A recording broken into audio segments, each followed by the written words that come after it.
नमस्कार, city big news में आप जुड़ चुके हैं साक्षी सोनी के साथ। कल अभय सिंह चौटाला ने अपने पद से इस्तीफा दे दिया और उन्होंने स्पीकर ज्ञानचंद गुप्ता को अपना इस्तीफा दे दिया। हालांकि कहा जा रहा था कि कहीं जो है उनका इस्तीफा मंजूर नहीं होगा, लेकिन उनका इस्तीफा असमंजस में था कि मंजूर होगा या नहीं होगा। लेकिन कल इस्तीफा देने के बाद देखा गया कि ज्ञानचंद गुप्ता ने उनका इस्तीफा मंजूर कर लिया। ये हरियाणा की राजनीति में एक बड़ा बदलाव लेकर आ सकता है। वहां पर डिप्टी स्पीकर और रणबीर गंगवा भी मौजूद थे, वहां पर प्रेस कर्मी भी मौजूद थे, लगभग सभी ने इसको कवरेज दी।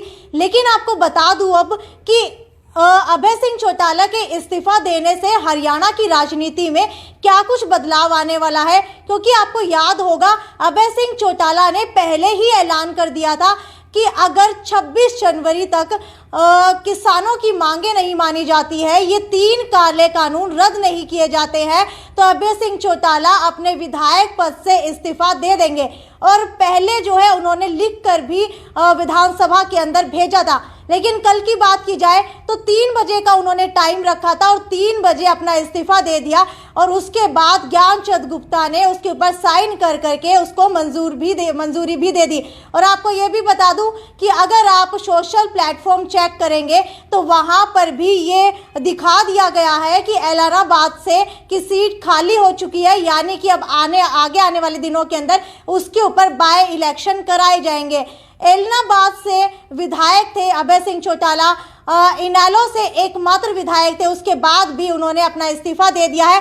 और इस्तीफा देते समय साफ कहा कि मैंने किसानों के समर्थन के अंदर इस्तीफा दिया है।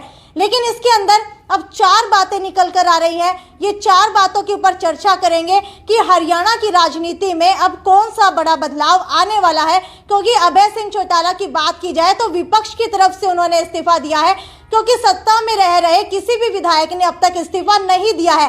तो एक तरीके से वो ये बोलने लायक भी हो गए हैं कि मैंने जो है किसानों के समर्थन के अंदर ये इस्तीफा दिया, लेकिन अभी तक किसी भी विधायक ने इस्तीफा नहीं दिया है। तो चलिए पहली बात के ऊपर चर्चा करते हैं। पहली बात जो अभय सिंह चौटाला ने कही वो ये है, मैंने तो इस्तीफा दे दिया है, अब मैं उन लोगों के पास जाऊंगा जो पद पर है या समर्थन कर रहे थे। यानी कि इसका साफ साफ पता चल रहा है कि अभय सिंह चौटाला ने यहाँ पर कटाक्ष करते हुए जो सत्ता के अंदर पार्टी है उन विधायकों को चेतावनी दे दी है कि मैंने तो अपने पद से इस्तीफा दे दिया है, लेकिन अब जो सत्ता के अंदर पार्टी है, सत्ता के जो विधायक है, मैं उनके पास जाऊंगा और उनको भी कहूंगा कि आप लोग अपने पद से इस्तीफा दे। हो सकता है इसके बाद इस्तीफों का दौर शुरू हो जाए, या फिर ये भी हो सकता है कि कहीं ना कहीं जो है ये आंदोलन यहीं पर टूट जाए। वो तो भविष्य में पता चलेगा कि आखिरकार क्या कुछ होने वाला है। और दूसरी बात के ऊपर अब आते हैं, अभय सिंह चौटाला ने ये भी कहा है कि जो लोग चौधरी देवीलाल का फोटो लगाते हैं, या तो चौधरी देवीलाल का फोटो हटा देना चाहिए या फिर पद का त्याग कर देना चाहिए। आपको बता देती हूँ कि ये सीधा सीधा साफ तौर के ऊपर आपको पता चल रहा होगा कि कहीं ना कहीं जेजेपी पर कटाक्ष किया गया है, क्योंकि चौधरी देवीलाल जो है हमेशा से ही किसान समर्थित रहे हैं। और इस बार जो है अभय सिंह चौटाला ने भी यही कहा है कि मैं देवीलाल की फोटो लगाता हूं, उनके पद चिन्हों के ऊपर चलता हूं, तो मैंने किसानों के लिए अपने पद से इस्तीफा दे दिया है। लेकिन अब बारी है जेजेपी पार्टी की, क्योंकि उप मुख्यमंत्री दुष्यंत चौटाला ने भी इस बार देवीलाल की फोटो लगाई थी। और अगर बात की जाए बिजली मंत्री रणजीत चौटाला की, तो उन्होंने भी इस बार इलेक्शन के अंदर चौधरी देवीलाल की फोटो लगाई थी। और आपको बता दूं कि उप मुख्यमंत्री दुष्यंत चौटाला ने एंटी बीजेपी वोट यहां पर हासिल किए थे, क्योंकि इसके ऊपर अभय सिंह चौटाला साफ कह रहे हैं कि किसानों के सारे वोट जो है उप मुख्यमंत्री को गए थे, इसलिए उन्हें अब किसानों के समर्थन के अंदर इस्तीफा दे देना चाहिए। ये दूसरी बड़ी बात अभय सिंह चौटाला ने कही है। चलिए तीसरी बात के ऊपर चर्चा करते हैं। तीसरी बात है, अभय सिंह चौटाला ने सीधा कहा है कि भूपेंद्र हुड्डा और उनके बेटे पर भी निशाना साधते हुए कहा है कि आप लोगों को भी अब इस्तीफा देना पड़ सकता है।